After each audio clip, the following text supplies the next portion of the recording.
Allez, bienvenue à vous dans ce 18h15, c'est l'heure du Face à la Rédac avec notre invité, le chef d'orchestre Dominique Fenal. Bonsoir. Bonsoir. On vous reçoit puisque vous allez diriger ce dimanche l'orchestre des concerts du Mans à l'église Notre-Dame de Sainte-Croix et notamment avec ce Requiem de Mozart, la musique la plus jouée au monde.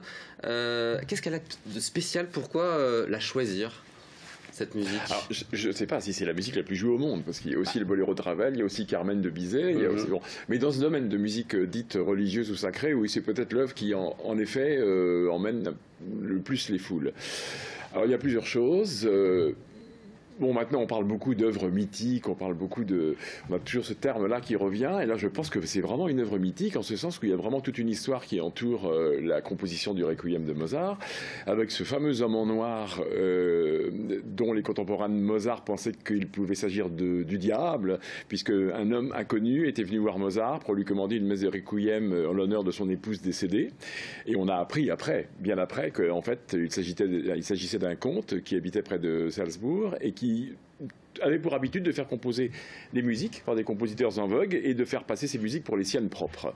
Donc on a eu donc après enquête, si je puis dire, la vérité s'est révélée, mais on a longtemps cru, tous les contemporains de Mozart pensaient qu'il était bizarre qu'un homme en noir soit venu comme ça commander une œuvre à Mozart qui lui avait un peu porté la poisse, puisque après le Requiem, d'abord il est mort pendant la composition du Requiem, à la mesure 5 du Lacrimosa, grosso modo, et qu'il a écrit juste avant de mourir quelques autres pages, mais que vraiment ce Requiem a été le Requiem de la mort de Mozart, en fait. Donc ça a beaucoup frappé, et alors c'est vrai qu'en 1990-11, juste au moment de l'année Mozart, l'année du bicentenaire de sa mort, oui, est sorti le film Amadeus, et donc le film Amadeus a beaucoup fait pour propager cette légende.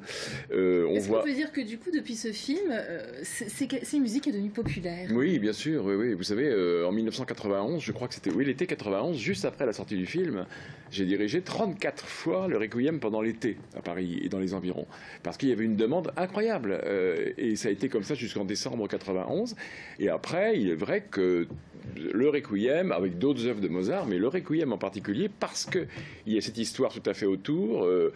D'ailleurs, on voit dans le film un certain nombre de choses. On voit Salieri qui fait semblant d'aider Mozart, mais dont c'est le grand ennemi. Enfin, l'histoire a été un peu modifiée, mais ça a beaucoup joué, oui, pour la réputation de l'œuvre, avec notamment le mouvement qu'on s'appelle Confutatis, où l'on voit Mozart en sueur dans son lit, qui compose comme il peut et qui écrit fébrilement les premières mesures de ce passage-là. Ouais. Et depuis le film, l'engouement est toujours resté tel quel? Oui, bien sûr, parce que c'est quand même c'est une œuvre qui est un peu magique, une œuvre qui est un peu mythique, en même temps.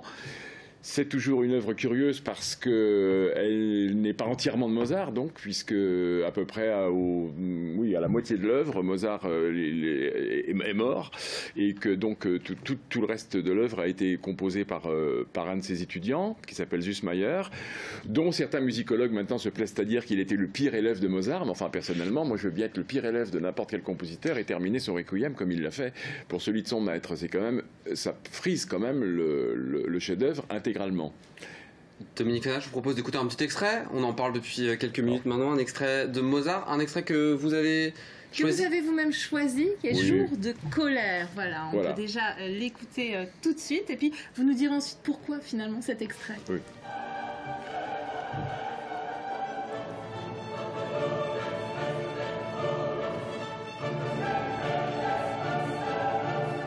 Là, c'est Mozart qui a composé cette partie-là ou c'est l'élève?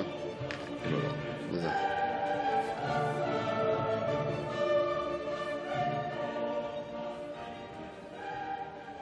Voilà, un morceau assez fort, assez puissant. Qu'est-ce qui vous touche? Alors, qu'est-ce qui me touche? C'est peut-être pas le passage le plus touchant, le plus émouvant, ça peut être le plus surprenant, en tout cas. Comme disent les jeunes, maintenant c'est chaud, quoi. C'est jour de colère, dies irae en latin, dies irae. C'est le jour de colère, c'est-à-dire le jour du jugement dernier, où les morts sont jugés en fonction de ce qu'ils ont fait pendant leur vie. Et c'est probablement le passage le plus terrifiant, enfin terrifiant, je ne sais pas, mais le plus violent, en tout cas, le plus brutal du Requiem. D'ailleurs, dans tous les requiems, qu'il s'agisse de Verdi, même de Fauré, même de beaucoup de... C'est toujours la partie la plus rythmique, la plus forte en décibels, la plus violente. D'ailleurs, là, c'est assez poli ce qu'on vient d'entendre. Je pense que si tout va bien, dimanche, ça doit être plus cruel que ça. Donc c'est une partie très très très violente, oui. Et là, ça fait partie, ça, c'est la troisième partie du Requiem, donc c'est la partie composée intégralement, celle-ci, en tout cas par Mozart. C'est représentatif de l'œuvre finalement, ou alors elle est tellement disparate, elle est tellement différente à chaque instant finalement? Oui, c'est-à-dire personnellement, je ne pense pas que c'est l'œuvre la plus représentative de Mozart, si vous voulez. Il y a d'autres œuvres dans sa musique religieuse, dans ses opéras, dans ses chefs-d'œuvre que sont ses dernières symphonies ou ses concertos pour piano, qui sont probablement plus représentatifs de Mozart et plus égales. Dans le Requiem, il y a quand même, il y a du Mozart, il y a du Süssmayr, il y a probablement aussi d'autres proches de Mozart qui sont intervenus. Et ce Requiem de Mozart va, je pense, de la musique classique telle que Mozart pouvait la représenter et dont il était l'un des maîtres, jusqu'à une musique qui se veut déjà, je trouve, un peu pré-romantique, un peu dans l'esprit déjà des derniers Haydn et des premiers Schubert et des premiers Beethoven. Déjà, c'est une musique un peu universelle dans ce sens, qui a connu plusieurs étapes. Alors, dimanche, vous allez jouer une version légèrement modifiée de ce Requiem, c'est ça? Oui, alors... Oui, on écoute un extrait en même temps. Le chœur m'a proposé, j'ai dirigé ce Requiem un nombre de fois innombrable, et c'est la première fois que je fais cette version revue par un Américain qui s'appelle Robert Levin. C'est le chœur, le chef de chœur, qui est... Enfin, c'est pas n'importe qui, hein. Levin Bécher, c'est un très bon chef de chœur et d'orchestre, c'est quelqu'un qui réfléchit, qui m'a proposé de faire cette œuvre, cette version de Robert Levin. Alors, il n'y a pas beaucoup de changements, mais c'est vrai que Levin aurait retrouvé, dans les années 50, des manuscrits à Salzbourg, dans un grenier, des musiques qui sont sur des textes religieux. Voilà.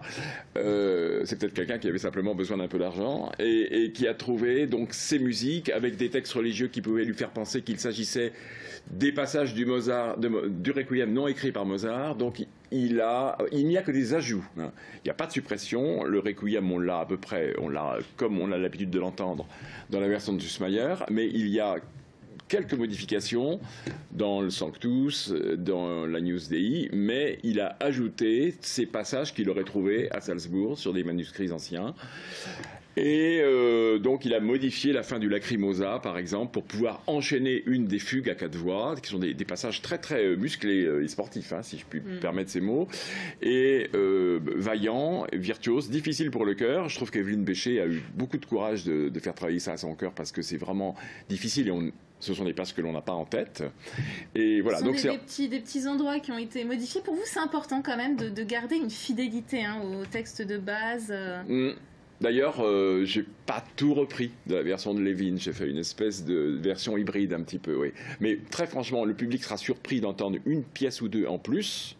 Mais le public retrouvera ce qu'il aime entendre du Requiem de Mozart traditionnel. Alors vous avez travaillé avec 100 choristes de l'université un peu plus même, oui. du Mans. Oui. Comment ça s'organise en travail avec ce chœur?